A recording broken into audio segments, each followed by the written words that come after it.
Joo, kyllä mä voin lähteä messiin, kun mä saan nää pari prokkista tosta alta pois. Ota mun mutsi soittaa, mun pitää vastaa. Moi äiti. Ihan hyvää työhommia. No totta kai mä tuun jouluun, mutta mä saatan tuoda vaan muomat safet mukaan.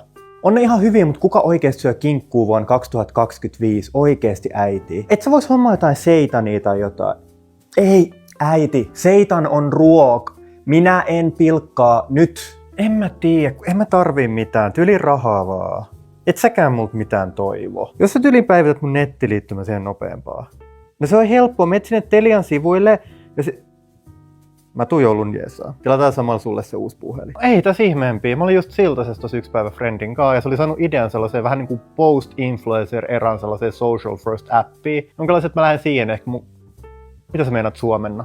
Mä puhun suomea. Ei, äiti, en syö vieläkään lihaa. Se ei ole trendi, siis ja ekologista. Se ei ole planeetalle hyväksi. Itse asiassa niissä safkoissa tulikin muuten vielä mieleen, että mitä jos mä tekisin koko jengille semmoisen yhteisen niin kuin cevichen, jos olisi vähän semmoinen freesi, mutta tulinen kuitenkin, semmoinen jusukast.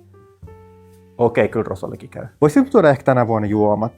No kun sulla on aina sitä samaa. Ja sitä paitsi ei siellä päin Suomea olisi valikoimaa silleen. Siis on se sun mehu tosi hyvää, mutta sun pitäisi miettiä sitä brändäystä vähän uudelleen. Mieti, jos sä puhuisit siitä laadukkaana artesaanimehuna pientuottajalta Suomessa, niin sulla olisi ihan hullut markkinat sille. Mä oon muuten tänä vuonna mökkeily ihan sika paljon ja oppinut paljon uutta, niin mä voisin sytyttää joulusaunan tänä vuonna. Olihan sulla muuten sytytysnestettä. Ja hei, muista sit se kauramaito tänä vuonna.